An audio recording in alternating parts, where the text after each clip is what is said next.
this is the side of our patio. I don't want to show too much of the patio because I'm working on another project here that I don't want to reveal yet. It's still in the works. But here, this side of the patio, and let me show you that side from the other angle. These are all the tools that I'm going to use to create some visual interest. To this side, we have a very large, beautiful covered patio in the backyard, and I'm trying to add some visual interest, some greenery to the patio here.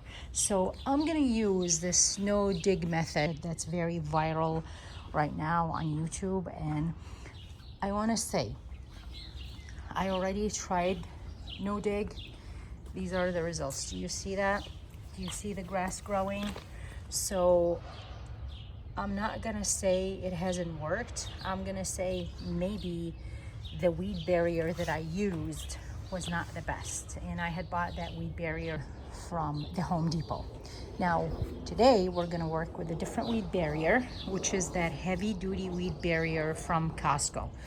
And what I'm gonna do is I am actually gonna fold this in about 3 layers just to make sure that grass does not grow underneath my flower beds. So let's get right into it. So this is the narrowest side of our yard. Therefore, I made the flower bed 20 inches wide only to give the kids some room to play.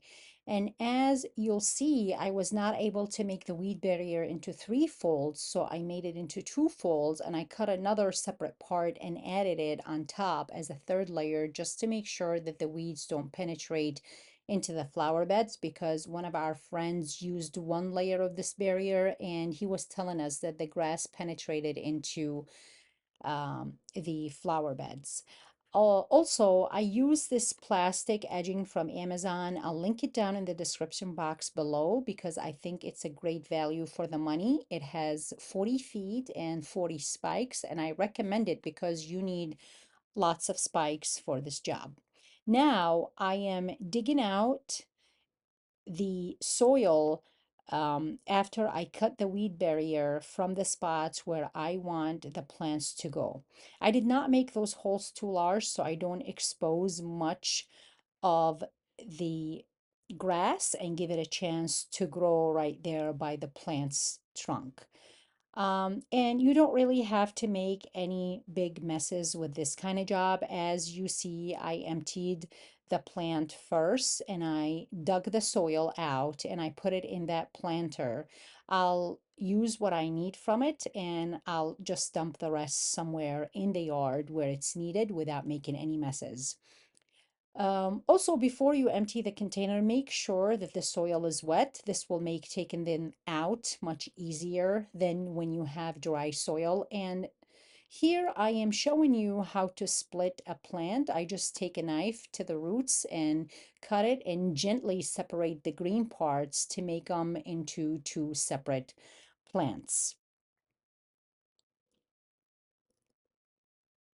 And now I'm adding the mulch, and soon I'll be moving to the corner. And I made, you'll see in a minute, I made a half a circle around that corner because I have more room in this area and to give this flower bed some aesthetic. And again, here you see I am disturbing the plant's roots just to make them acclimating and binding with the new soil much easier and faster.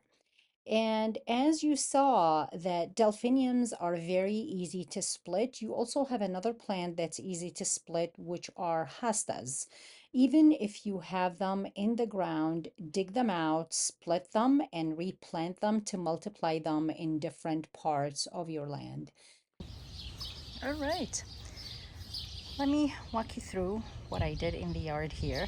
There's only this area here left is because I'm not sure what I want to do with this corner yet because there's the blue tarp that you see on the right hand side is because there's a project going on that side. So but I'm very happy with the overall look of this area. It just looks so beautiful, so calming, so tranquil. and I'm just in love with it. What we have here are some boxwoods from Costco, and then this sedum, and this was here when we bought the house. So it's actually a purple clematis. It's so beautiful. And then I got some more boxwood and the azalea from Costco. And here are some delphiniums. These are the purple bluish delphinium colors, which I split one container into 2 spots. So this part and this part are part of one plant, and I split them, and they're doing so well in their life, so I am happy with that too. Here I just put these broken papers for now, until I figure out what to put in here. But I also wanted to show you that because I finished this project 3 weeks ago, I had some grass that started growing at the edge between the concrete and the mulch. And I just wanted to show, if you see this grass, it's already dying. It's because I sprayed some distilled white vinegar on it. So this is basically what you have to do when these grow. Just spray some distilled white vinegar on the grass that grows, and this, I sprayed this yesterday, so it's already dying, and it will be very much easier to pull out. All right.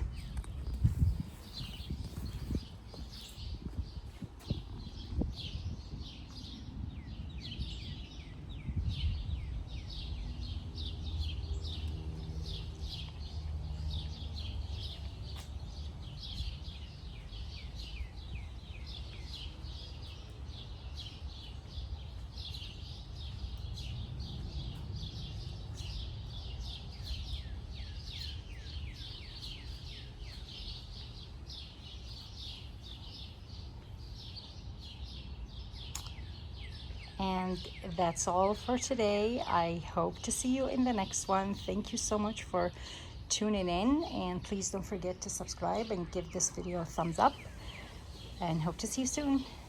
Thanks. Bye.